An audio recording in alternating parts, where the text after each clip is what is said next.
দুর্দান্ত এক সেঞ্চুরিতে জিতিয়েছেন দলকে। শুধু তাই নয়, সেঞ্চুরি, হাফ সেঞ্চুরি সহ সবশেষ ৩ ম্যাচেই করেছেন ২২৫ রান, সাথে শিকার করেছেন প্রতিপক্ষের ৯ উইকেট।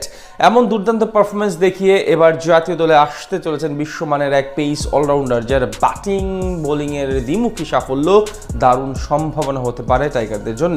শীঘ্রই জাতীয় দলে আসতে যাওয়া তরুণ এই তুর্কিকে নিয়ে বিস্তারিত জানবো রিপোর্ট। স্পিন অলরাউন্ডারের দিক দিয়ে বাংলাদেশ জাতীয় দল অনেকটাই এগিয়ে, কেননা দলে রয়েছেন মিরাজ মাহাদি এবং রিশাদের মতো একাধিক তারকা অলরাউন্ডার।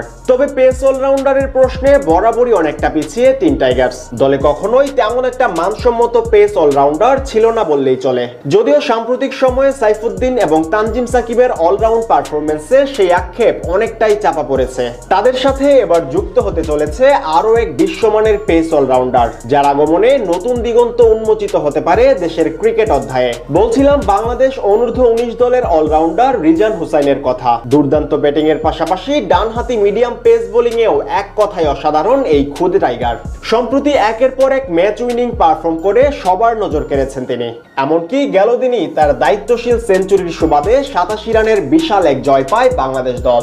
বর্তমানে ইংল্যান্ডের বিপক্ষে 5 ম্যাচের ওয়ানডে সিরিজ খেলতে দেশটিতে অবস্থান করছে অনূর্ধ্ব-19 যুবারা। গেল দিন সিরিজের প্রথম ম্যাচে টস হেরে ব্যাটিং এ নামে বাংলাদেশ, যেখানে ওপেনার জাওয়াদ ও রিফাতের ব্যাটে দারুণ শুরু করে সফরকারীরা। তবে ইনিংসের 8ম ওভারে রিফাতের আউটে উদ্বোধনী ঝুঁটি ভাঙে টাইগারদের। এর কিছুক্ষণের মধ্যে আজিজুল হাকিম তামিম ও জাওয়াদ আবরার বিদায় নিলে অনেকটাই চাপে পড়ে যায় খুদে টাইগাররা। সেখান থেকে কালাম সিদ্দিকীর সাথে দারুণ এক জুটি গড়ে দলকে টেনে তুলেন রিজান হুসাইন। দুজনের ব্যাটে একটু একটু করে এগিয়ে যেতে থাকে সফরকারীরা। তবে 84 বলে 68 রানের ইনিংস খেলে বিদায় নেন কালাম। ইংল্যান্ড বোলার মিন্টুর বলে ভাঙে দুজনের 148 রানের জুটি। এর পরের বলেই আউট হন আব্দুল্লাহ। বিপরীতে ভালো শুরু পেলেও টিকতে পারেননি রাতুলও। ফলে শেষ দিকে শাহরিয়ারের সাথে জুটি গড়েন রিজান। 1 ছক্কা 9 চারে 100 বলে 100 করেন এই তরুণ। এদিন তার সেঞ্চুরির সুবাদেই 292 রানের পুঁজি পায় বাংলাদেশ।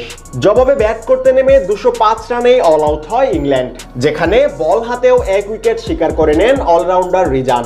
এর আগে সবশেষ ত্রিদেশীয় সিরিজের ফাইনালেও চমক দেখিয়েছেন এই পেস অলরাউন্ডার, যেখানে সাউথ আফ্রিকার বিপক্ষে ব্যাট হাতে 95 রান করার পাশাপাশি বল হাতে মাত্র 34 রান দিয়ে শিকার করেছেন 5টি উইকেট। তার এমন অবিশ্বাস্য পারফরমেন্সে শিরোপা নিয়েই ঘরে ফিরে টাইগার যুবারা। এছাড়া এর আগের ম্যাচে জিম্বাবুয়ের বিপক্ষে 30 রান করার পাশাপাশি মাত্র 9 রান দিয়ে 3 উইকেট শিকার করেন এই পেস অলরাউন্ডার। সব মিলিয়ে সবশেষ 3 ম্যাচে 225 রানের সাথে 9 উইকেটের এই চমকই বলে দেয় পেস অলরাউন্ডার হিসেবে তার সক্ষমতা বিশ্বমানের। ফলে খুব শীঘ্রই জাতীয় দলের সুযোগ আসতে পারে তার সামনে, যে পথে অনেকটাই এগিয়ে গেছেন তরুণ এই তুর্কি।